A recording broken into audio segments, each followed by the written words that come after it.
Good evening. Welcome to the newsroom on the campus of Cedarville University in Cedarville, Ohio. My name is Dan DeWitt. I'm a professor here at the university. I teach in our Bible department. Cedarville University is a Christian liberal arts university where every single student who comes to our campus has a minor in biblical and theological studies. So every student, regardless of their major, will graduate with 15 hours in studying theology. I get to teach some of those classes. We have over 4,000 students who take classes here on our campus. In addition to the Bible minor, our students attend chapel every single day of the week at 10 a.m. Eastern Standard Time. If you care about Cedarville University and think of us, we ask people to pray for our students at 10 a.m. If you ever think to do that, our students will be gathered together in worship, and they actually do really love chapel. It's a mandatory requirement every single day, and our students love it. Most people are surprised to see what chapel looks like, knowing that it's a daily commitment. And what they often will see is students engaged in energetic worship. During preaching, students who have their Bibles open, their notebooks open, and they're taking notes. In addition to teaching here at Cedarville, I also lead an academic center. I lead the Center for Biblical Apologetics and Public Christianity.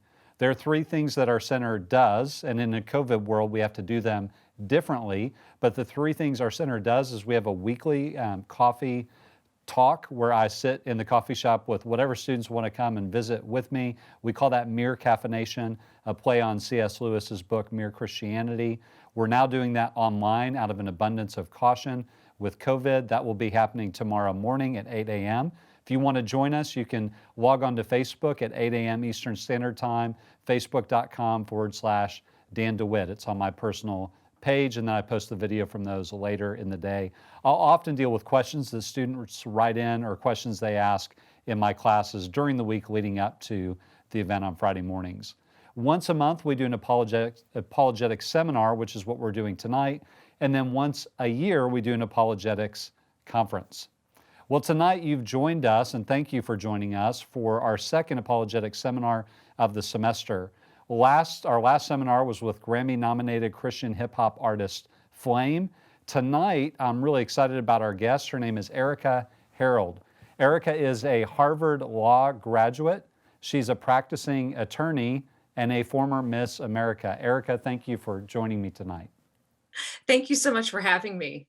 So you are coming to us live from Champaign-Urbana, Illinois. Yes, From Urbana. Champaign-Urbana, home of the Fighting Illini. You know, one of the things I love about your social media is your devotion to University of Illinois sports.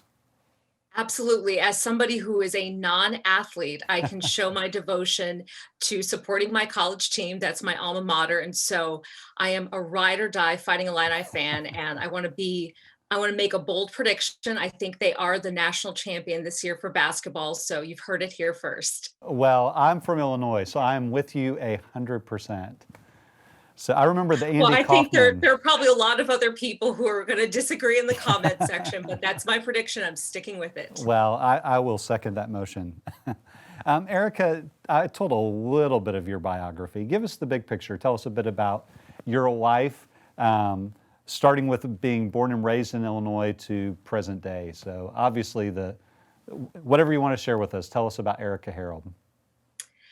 Well, I'm delighted to be here and to have this opportunity. I was born and raised in Champaign-Urbana, graduated from the University of Illinois, and then I was accepted to Harvard Law School, which was my dream law school. I did not have the money to pay for it. And so I had a wonderful college advisor who said, don't give up on something if this is really your dream.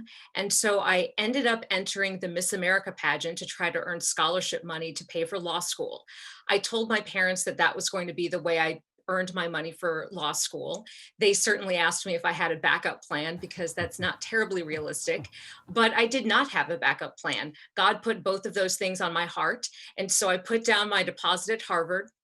I entered the Miss America pageant, and I was blessed to be crowned Miss America 2003. I earned all the scholarship money that I needed to be able to graduate from Harvard Law School completely debt-free. So each and every day, I am very grateful to God for that. After that experience, I went on to Harvard Law School, graduated, and then I've been practicing law. I've run for public office a couple of times, and I've been involved in ministry. And I've really appreciated and been so blessed by God giving me different opportunities to serve Him. And I try to inspire other people to be open to how God might use their lives in unconventional ways. Well, I certainly want to talk about the Miss America element of your story because in talking about you being a part of the seminar tonight and then also letting students know at some point, once we get beyond COVID, that we would love to have you on campus. The question a lot of them asked is they really want to know more about that, what that was like. But before we get there, I do want you to share a little bit. You mentioned that being involved in ministry. I know that you're involved with some different, not only speaking and traveling and speaking at events, but also with some Christian organizations. Do you want to share a little bit about some of the ministries that you're a part of? I'd love to. One of the ministries that's closest to my heart is Prison Fellowship. It was founded by the late Chuck Colson, and I've been on the board of directors for the past 14 or 15 years. And one of the ways in which I've been able to have my faith grow the most is by actively engaging in prison ministry, going into prisons throughout the country, being able to see how God has been able to radically transform people and redeem them. And as somebody who grew up in a church home, which was a blessing, you almost sometimes become numb to the ways in which God's grace truly is amazing. But when I went behind some of those prison walls and talked to men and women whose lives had been broken, but then radically transformed by God's saving grace, it ministered to my life, it strengthened my faith, and it really made me realize that my perception of what God could do was really far too limited. But that if I took him at his word, that I could expect to see him do the magnificent. And so it's been an honor to be part of that board. We're also involved in criminal justice reform work to give people a second chance. And being able to see people get second chances, I think, is a tangible way of talking about God's saving grace. Well, as I shared with you the other day, we had the opportunity to visit, that we have connections to that ministry, to the Prison Fellowship. And one of them, I didn't have a chance to mention, but one of our trustees, Dr. Hayes Wicker, is a pastor in Florida and was Chuck Colson's Florida pastor. So when the Colsons were in Florida, their pastor was one of our trustees. That's fantastic. It's been so interesting to see the ways in which God was able to use Chuck Colson's life in just unimaginable ways, because he's somebody who was at the White House and achieved incredible career success at a very early point in his time in his life, and then ended up going to prison. And it was in prison that God gave him the vision for Prison Fellowship and being able to reform our criminal justice system. And it kind of goes to show that what the world views as the ultimate success, being able to have a position in the White House and be an advisor to a president, that actually wasn't how God planned to use Chuck Colson. It was in prison as he started hearing the stories of men and women whose lives needed to be impacted by God's grace, that he had a vision for how he could serve God, and he served that faithfully. And so it's an inspiring story, and people throughout the world really have been changed by his life. Well, I have so appreciated his writings over the years. And if I remember right, the biographical detail that the Lord used C.S. Lewis's Mere Christianity in a powerful way in Chuck Colson's life. Was that in prison, do you know? Do you recall from his life story?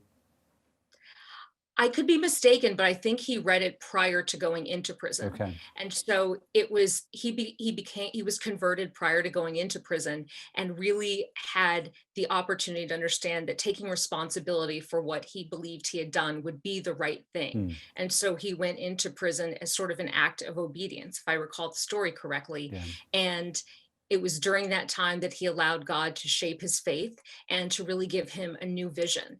And oftentimes we become wedded to what it is that we aspire to do in our lives.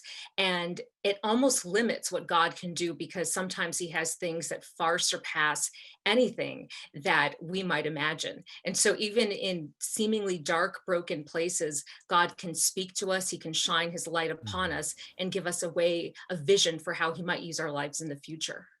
Now, Erika, talk a little bit about, I think for students listening to the idea of prison ministry, there would be certain fears, anxieties, concerns.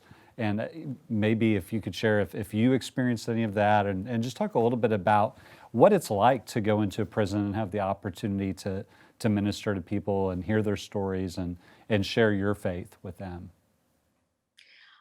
Probably like so many people who may be watching, the idea of going into prison is nerve-wracking and scary.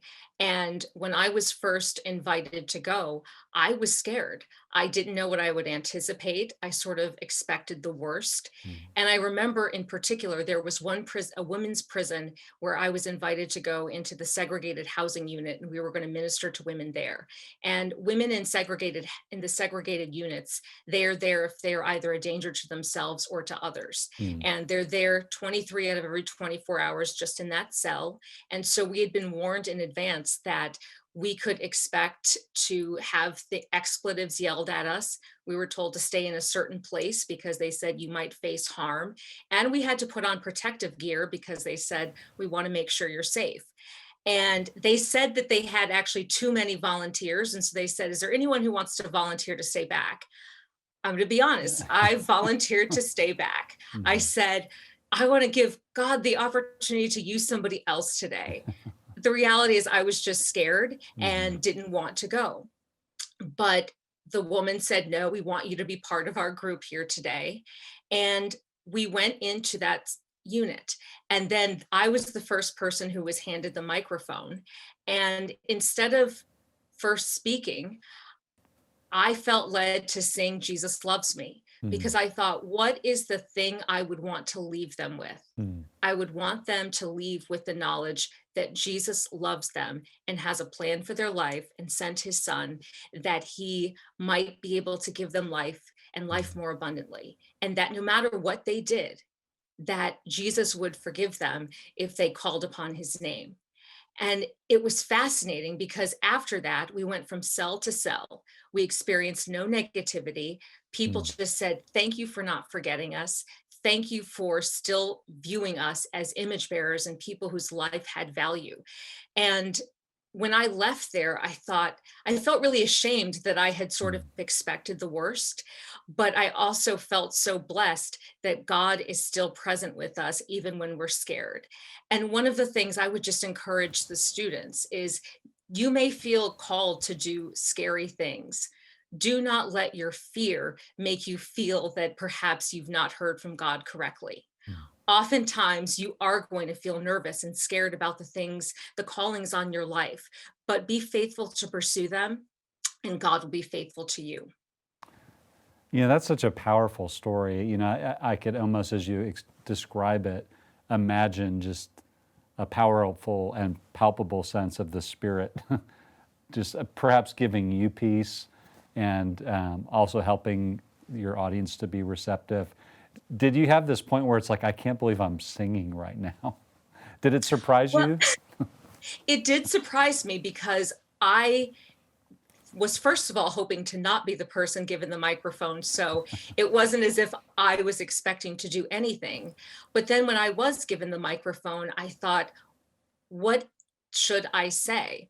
And so often we think we have to be eloquent and come up with these perfect presentations of the gospel, but we have to have all of the things that we say be deeply rooted in love.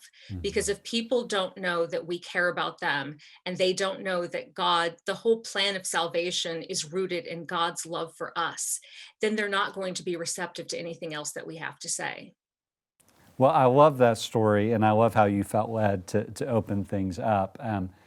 In terms of other opportunities within the prison, could a college student here, obviously you don't probably know the Ohio, prison system like you do in Illinois or prisons you've been in, but are there ways they could be a part of prison ministry even while they're a college student here in Ohio? Absolutely. And I will give my email address, and anyone who's interested in learning more about prison fellowship and how you might get involved, whether it's through your home church, right here in your school, it's Erika at erikaharold.com. That's ERIKA at ERIKAHAROLD.com. Send me an email and I'll connect you with someone at Prison Fellowship, because we would love to give your students the opportunity to be part of this. And I can tell you, when I first got involved, I thought that I would be the one making such an impact. I can tell you that has paled in comparison to Mm, the impact that has been made upon me. And one of the things that's so interesting is that there are a lot of believers that are incarcerated. And mhm, we've seen a lot of people who may be serving even life sentences who give their lives to Christ and decide they want to redeem that time. And they start mm, leading groups within their own prison. I actually was at Angola, which is Louisiana State Penitentiary, mm. and I met a man there who was incarcerated, and he actually had a praise and worship team. And he was so effective that the correctional officials allowed him to actually leave prisons to go to other prisons. And so he had his own ministry. So Wow. I think we can't limit what God would do. He can use everyone. And I would love to connect with any of your students about Mm. some of those opportunities. Well, thank you so much for sharing that. It's one of those reminders that God used people who really come to the end of themselves, and it's out of humility that God really uses people. And I would imagine through brokenness or tragedy, whatever it is in our lives, that God is going to get us to a place where we'll trust Him, and that's when He really does some amazing things. I know, to your point about how impressive it can be to see people really rise up in those situations, live out their Christian faith, exhibit leadership. We had a student come to the college I used to teach at, another Christian school, and he came from prison. But while he was in prison, he became a Christian. He was discipled by a fellow inmate and by a chaplain. And by the time he left, he was leading some of his fellow prisoners through a book study of Wayne Grudem's systematic theology. And Wow. so we actually used that material here at Cedarville, and it was amazing to have him in class and be just as familiar with the content because he had taught it over and over again as I was as a professor, and that was really humbling and powerful to see. That's incredible. And we cannot write people off because we have to realize that each and every one of us is made in the image of God. Mhm. And we are going to come to know him at different points in our lives, but we shouldn't lament that we might meet him at a certain point where we think, oh, if only I could have met him earlier, I could have done more. God can redeem that time and can use anyone's life in a really powerful and impactful way. So thank you for sharing that. That's very inspiring. Yeah. Nothing's wasted. God doesn't waste any experience, no matter how painful it'll be turned. He turns our ashes into something. He brings beauty from ashes. Now, I have to go back to Miss America because some of my students will be upset with me if I don't. So Absolutely. talk about that whole experience. What was that like? It was an incredible experience because I did not grow up doing pageants, so I didn't have a real frame of reference for it. The first time I competed, I did not invite many friends or family because I thought this could be terribly embarrassing, and I want to limit the number of people who see what might be a really embarrassing experience. But what it did was gave me an incredible platform to be able to meet people that I would never meet and to have audiences and platforms that I would not have been able to have on my own. There were also a lot of great experiences I had that were just fun. I'm not going to say that there was spiritual content to it, but I got to go to the Super Bowl as a VIP, which I loved. Got to make a lot of television appearances and meet celebrities. And that was fun because that would never in my lifetime happen outside of that experience. Mhm. But it really allowed my life to intersect with people whose lives I would not have been able to meet. And during that year, you're able to pick a personal cause to promote. And my platform dealt with preventing youth violence and bullying. Mhm. And that stemmed from my own experience being a victim of harassment when I was in high school. I ultimately had to leave that high school.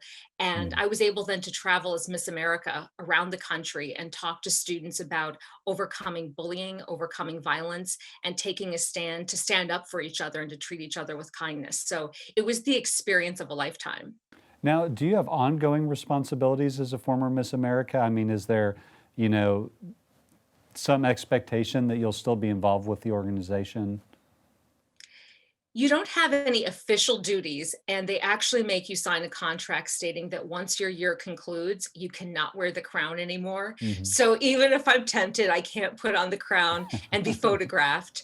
But your involvement is what you choose to make of it. Some people continue to make a lot of appearances. Other people tend to lead a more private life. I think I've tried to strike a balance of being able to use the crown when I think it gives me a good platform to make an Mhm. impact. But I work a regular job and I'm a lawyer. And so it's kind of the nice sort of celebrity where you can pick and choose Mhm. when you use it. I still go into schools and speak. There are still ways in which I try to help raise money for things that I care about, but it really is the opportunity, and you can choose to make of it what you will.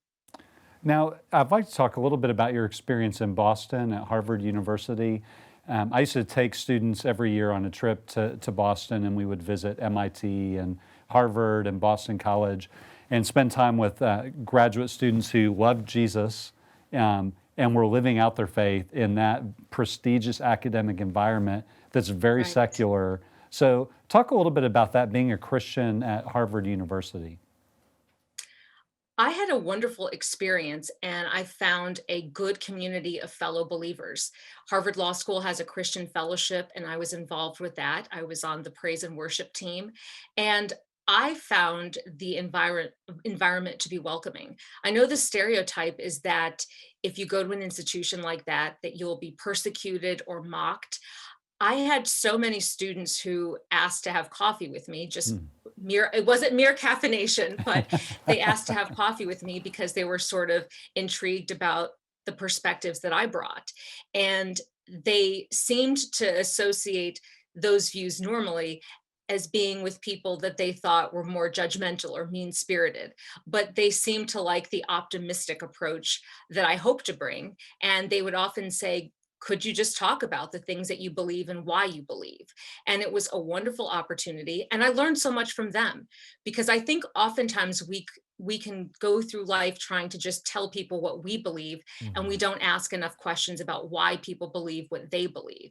And so I learned from my fellow students, but I found it to be a great experience. And I went in there wanting to stand up for the things that were important to me, but to do so in a way that truly was presented a winsome witness. You know, I think that's so important. I often tell students that if you really want to increase your effectiveness in talking about your faith, learn to be curious about others. That's the number one thing that I think is kind of the easiest place to start in becoming more effective in talking about your own faith. Absolutely, because it's you want a dialogue. Evangelism and sharing your faith cannot just be a monologue where you're Mhm. speaking, because you're talking to real people who have real issues in their lives, and you want to be able to speak in a way that engages them, that persuades them, and that gives them the opportunity to ask questions. And so it really is relational. It's not just making a presentation on a PowerPoint and say take it or leave it. Yeah. That's not how Christ woos us. He tries to engage each and every one of us in unique ways. Mhm. And the way in which I come to know him is different from the way in which other people may come to know him. And so we have to be open to the fact that God's invitation, although it's for all, it's also individual. And we have to be open to engaging people in that way. Well, and it's kind of like you singing Jesus Loves You, that we also have to be receptive to the uniqueness of that person, but also the uniqueness of that encounter, that the Spirit may lead us to take a tactic that's a little different than we may have anticipated. And if it's, we always just have a cookie cutter format, that will be very limiting in terms of people. People are going to see through that if it's not authentic.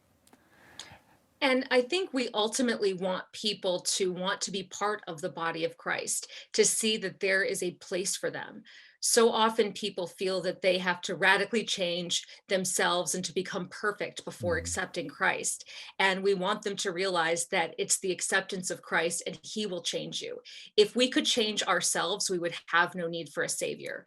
But what's Mhm. so amazing about his grace is that he will change us if we ask him to. And we want people to feel that the church and the Christian community is a place where they can come, be vulnerable, be open, and allow God to change them with his redemptive grace.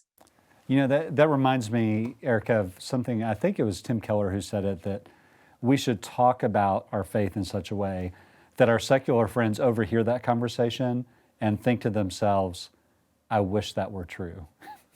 Like, I want to get That in on that. perfect. I hadn't heard that, but that resonates with me so deeply Mhm. because we want to paint the picture of Christ as he is in his fullness. And if we limit ourselves to saying, you can't do this, you can't do that, that sounds very limiting and constraining. But really, accepting Christ is life more abundantly Mhm. and living out a story that's even grander than the plans that we had for ourselves. And in this day and age, when you have many competing worldviews, part of the way in which I think we engage people is through telling a better story, a Mhm. story that resonates with people's deepest aspirations. People want to be known, people want to be seen, people want that feeling of there's someone who recognizes their individuality. And if we can help introduce people to the one who knew them Mhm. and formed them and fearfully and wonderfully created them, that is people's deepest aspiration. Um, I'm reminded of there's a play I saw, a Broadway play a couple of years ago, Dear Evan Hansen. And there's this really powerful scene where this young man who's created a false narrative about himself and his whole identity is built around a lie. Um, his mom says to him that she loves him. And he responds, "You don't even know me," because he's built his life on a lie. And she insists quite emphatically, "I know you and I love you." And there's that powerful reality that someone can know everything about us, which only God can, but still love us. Who wouldn't want to experience that kind of love? And that's why I think that to give Christians a vision for what you said, I love how you said it, to tell a better story, that this is amazing. If we reduce it to, a cookie cutter presentation, we're going to miss the impact of ourselves being amazed with how great this story is. So thank you for sharing that. I want to switch gears and talk a little bit about your political involvement. So you've been involved in state politics, and talk a little bit about what that has been like. Our students probably aren't entirely familiar with your political career. So just kind of talk us through what led you to that, what your experience was, what your thoughts are. Well, it's quite a transition from paint a bigger picture and a better picture to politics, because people certainly don't associate politics with that better Mhm. picture. But I've always been interested in politics and really was motivated and inspired by the idea of trying to effectuate public policy that could make people's lives better. And I ran for Attorney General in Illinois a couple of years ago. And that's an environment that can be very challenging as a Mhm. Christian, because oftentimes to be successful, you have to, or you're expected to attack your opponents, Mhm. to sort of spin your policy ideas and to shade the truth in some ways. And so as a Christian, you have to figure out how to first and foremost stay true to the person that you believe God has called you to be. And Mhm. that means treating your opponents with civility and kindness, Mhm. not firing back just because you've been attacked, and to stay focused on policies that can make people's lives better. Illinois is a tough state to Mhm. do all of those things, but it was a rewarding experience because I felt that I was able to at least aspire to maintain those values and convictions while setting forth policies that I hoped could make people's lives better.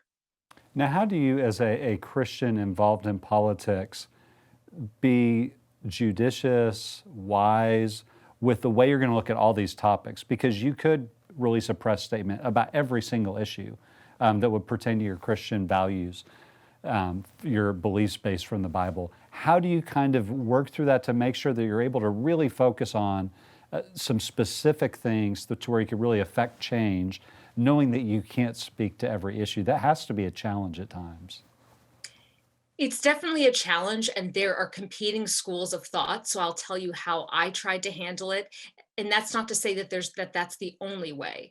For me, I focused first and on trying to live out what I say I believe, and how I treat people and how I conduct myself, being truthful, being kind to others, and trying to live in that way. And then I focused on what is the office that I am seeking, what are the policies that I can affect through that office, Mhm. and then how can I set forth wise, compassionate policies on those issues.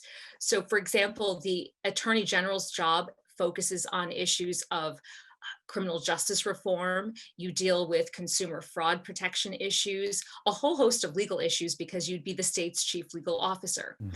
And I would talk about my vision for that in terms of upholding the rule of law, treating people with fairness, making sure that nobody's discriminated against, and making sure that we balance and protect everyone's constitutional rights. And in that process, you are talking about your values.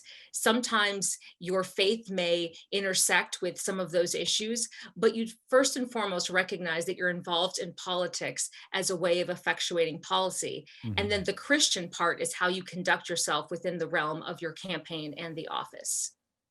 Well, that's helpful. I think that a lot of times students would have this idea that when they get out into the workplace, whatever that might be, whatever vocation that might be, whatever career that might be, that they basically have to do Bible studies.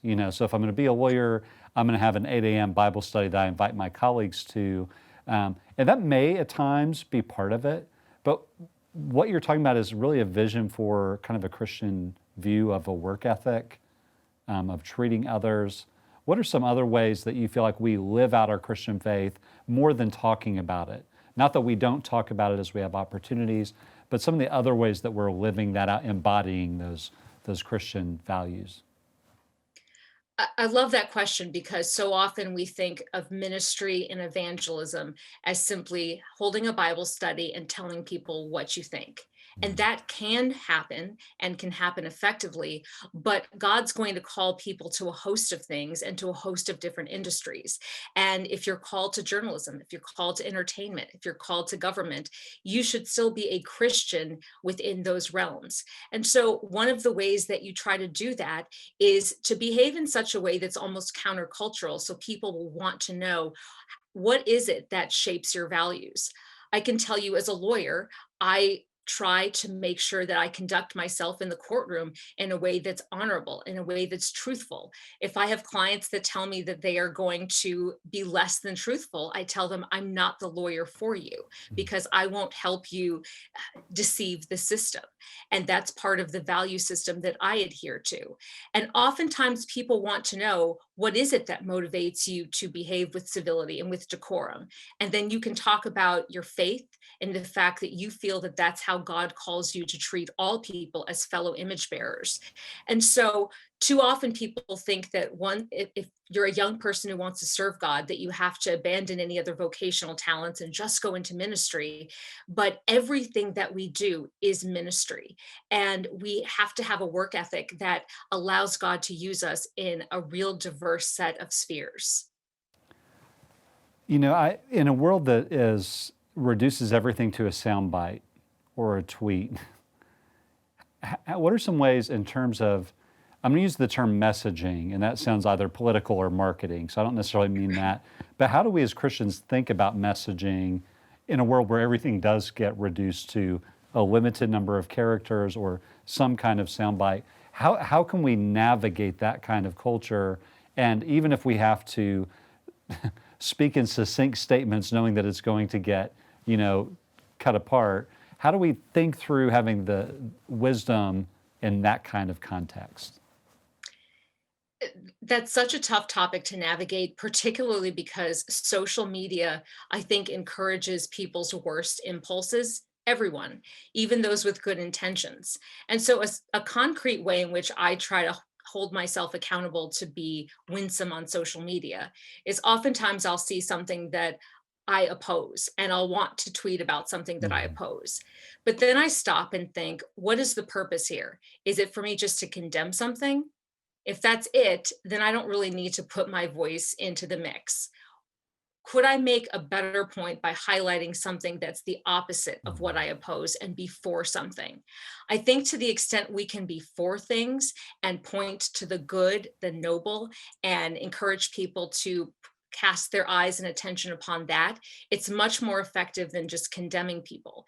And we live in a culture, especially a social media age, where the temptation is simply to spend all day being outraged by a whole host of things and then to just tweet all day about the things that you dislike. But the way to actually stand out on social media is to tweet about the things that are good, the more excellent way, getting back to telling a better story. Because the purpose of being on there is not to gain followers, it's not to just be heard or to be retweeted. It's about pointing people to something bigger, pointing people to Christ, pointing people to truth, pointing people to values. And so if we can say what we are for as opposed to merely what we are against, I think it gives us a much greater platform and a more persuasive platform. Yeah, I'm thankful you brought it back to telling a better story, because if we keep that in the forefront, then everything is going to be pointing to that better story. But if we're honest, sometimes, like you said, we're focusing on what we're against, and that's not telling a beautiful picture of the Christian life. That's not telling a better story. Absolutely. And what we are against doesn't necessarily point to the gospel. It's what we are for that I think helps to show who God is and what the gospel's message is. And social media can be difficult because people can fire back things at you. And the temptation is to respond in an aggressive way. But those are the sorts of things that undermine your witness, the sorts of things that actually make you less effective.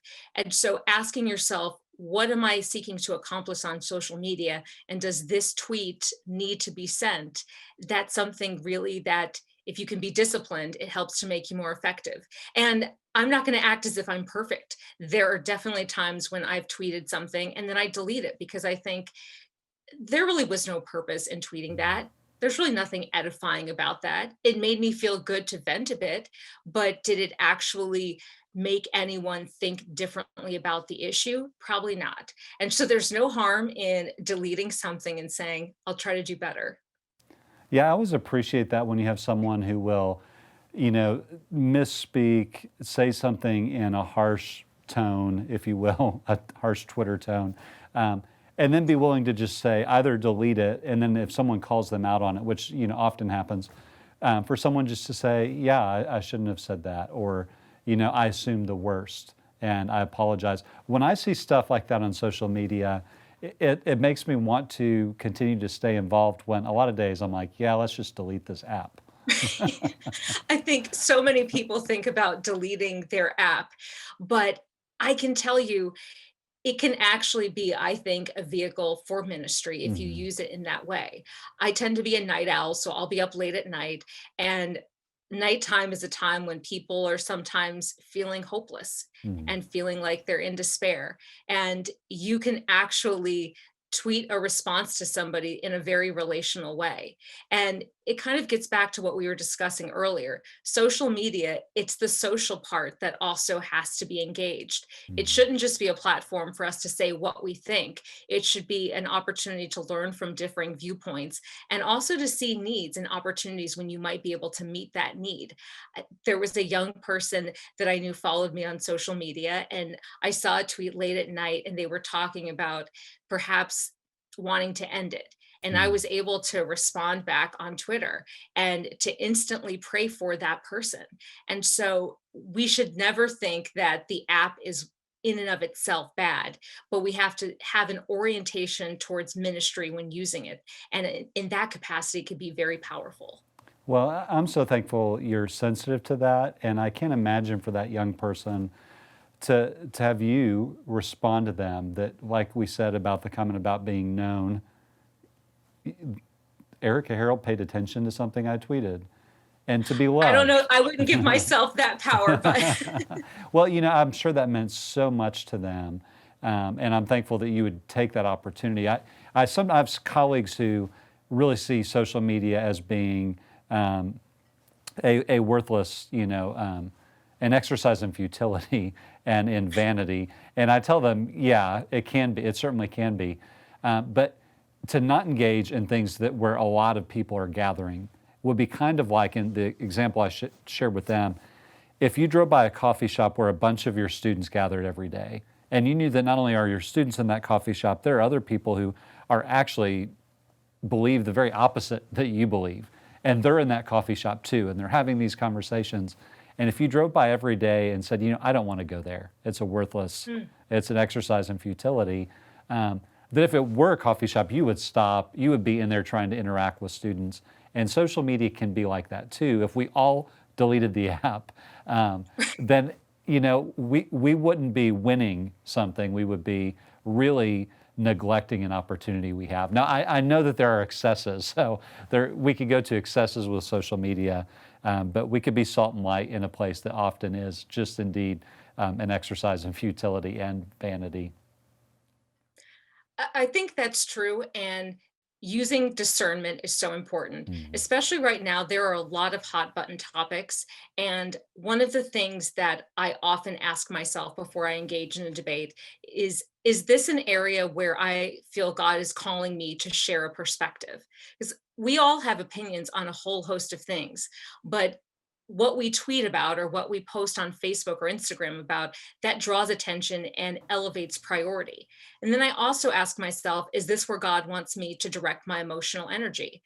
Because you can find yourself wasting an entire day tweeting back and forth about something that doesn't have much impact on your day-to-day life.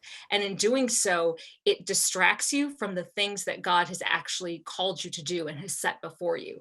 And so I think perhaps it was C.S. Lewis that was talking about distraction being one of the greatest weapons against people. And I believe that we have to guard our time and our energy. And so we don't want to be drawn into things where we are not called to make an impact, because they're only 24 hours a day. And if we're tweeting about everything, we actually dilute the power that we have when we tweet about something and really want to draw people's attention to it. That's right, and it really goes back to even what we were talking about. If you have a statement on every issue, then you're really going to weaken all of your positions rather than strengthening them. I had a student write in and ask, what are some of your influences, Christian leaders that you're thankful for who've had an impact on you? That's a great question. My parents, first and foremost, they're not known Christian leaders, but they were the Christian leaders in my house. And they set a godly example for us. And they showed us how to work through difficult times and not to lose your faith. I think for me as a college student, that that experience of wrestling with doubt and not being afraid of wrestling and pressing through, that's something that my parents set as an example for me. Chuck Colson, who I referenced earlier, is somebody whose life really impacted mine, because I read one of his books as a college student, and that book radically changed the way I thought about faith. Up until that point in time, I did what I thought were good Christian things, but reading his books made me realize I needed to actually have a relationship with God that was growing and developing. It wasn't just a one-time I accept Christ. It's I needed to have an ongoing relationship. And so at the time I read that book, I had no way of knowing that someday I would get to serve on the board of his organization. And one of the most surreal experiences is when you join that board, you give your testimony at the very first meeting. And Chuck Colson was sitting there front and center when I was giving my testimony. Wow. And I had to avoid eye contact with him because I thought, I can't look at Chuck while I'm sharing my testimony or else I won't get through it. But his life had a huge influence on my life. And then local pastors in my community, they had a huge influence because they were willing to invest in my life. And they did so without expecting anything in return. They did so just because they believed that God called them to invest in the lives of every young person. And being able to go back to some of those churches and speak and be able to share my testimony and thank them has been rewarding. I actually attended two churches when I was growing up, and I got to be the Women's Day speaker at one of the churches. And my entire presentation was just about the women in that church specifically who had shaped me, the character traits I sought to emulate. And so I think my influences have been wide. I probably my favorite devotional in terms of influence is My Utmost for His Highest, Hmm. Oswald Chambers. Yeah. That's one of my favorites, probably one of everyone's favorites, Hmm. but he has a way of communicating that's succinct and clear. And Hmm. even if you've read that passage the year before, you get something new from it the next year. So those are some of the people who influence me. Well, thank you for sharing that. And thank you for taking time out of a busy schedule to invest in our Apologetics Center and in our students. One final thing I'd like to ask you, and that's just to share, to speak to our students directly. What advice do you have for them as they're thinking about a career that's out there, and for many of them, grad school, but all the things that are going to go beyond their graduation date? Just offer them some encouragement and some advice. I think the first thing I would encourage you to do is to pray and to believe that God does have a call for your life. I would also, though, don't become fixated on God telling you a specific thing. I know when I was younger, I thought God had just one thing he wanted to do with my life. And I thought there was just one law school that he wanted me to attend. And I'm embarrassed to admit this. I even asked if he would write on a note card the name of the law school that I was supposed to attend. And I recall God speaking back to me in a way that I don't care which specific law school that you attend. I just care that you would ultimately trust me and follow me where I would guide you. Because there will be times in your life when God will guide you in a very specific way. There will be other times where you have the freedom to move within parameters. And so embrace both the freedom and the guidance. I would also say don't think of your career as being just one thing. There's this tendency to think you have to get that one career, that one job, and stay with it for the rest of your life. And if you miss that, you've missed out on God's plan for your life. He will use you in many ways, in many seasons of life. For me, it's been involved in ministry and politics and the law. Sometimes in my life, I've been more focused on one than the other, but I've trusted God to show me where to place my emphasis each time. And then finally, I would say, be focused on defining success as making an impact on people. It's very easy, especially in a social media age, for you to compare yourselves with other people and to feel like other people are further ahead, have more accolades, have more achievements. Really focus on making an impact on people's lives. And that's important because it gives you the freedom to do the things that matter. It also gives you the liberty to be willing to forego things that you know are not right for you. There have been times in my life when I've stood up for things and I've paid a price for it, but I was okay with that because I felt that was what God wanted me to do. And that was the sort of eternal impact that I wanted to have. And so, if you allow yourself to be guided by God, to trust that He will guide you and shape you, then you don't have to worry about making a mistake or not living up to your full potential because God will use your heart and your willingness for His glory. Erika, that is so good and so helpful. Thank you so much for your time. We look forward to post-COVID hosting you on our campus. So until then, thank you so much. Thank you. It would be an honor. It's been a pleasure.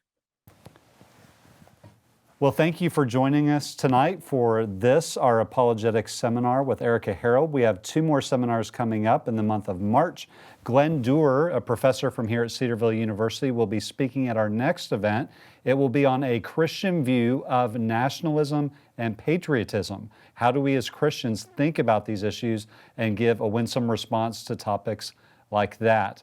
He will be followed later in the month by Rebecca Mclaughlin, who's a graduate of Cambridge University. She lives with her family in Boston, Massachusetts. She's an award-winning author of the book Confronting Christianity, and they've just come out with a new edition for teenagers. So stay tuned for the events that are coming up. Again, thank you for joining us.